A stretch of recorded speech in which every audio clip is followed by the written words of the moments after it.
Kaunse, anong ginagawa mo dito? Anong ginagawa mo dito? Siyempre, dito tayo sa birthday ng anak natin ko. Aray ko, ano nangyari sa papel?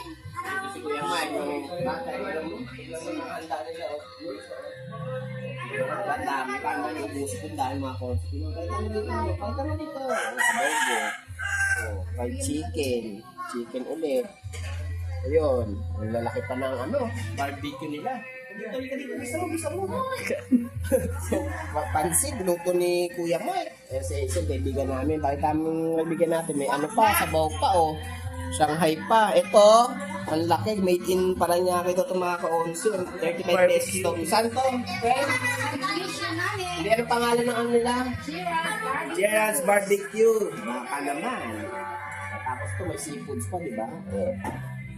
Hanggang dito na mga ka-onsi, kakain muna kami ha. Kasi gusto na kami. Babay na.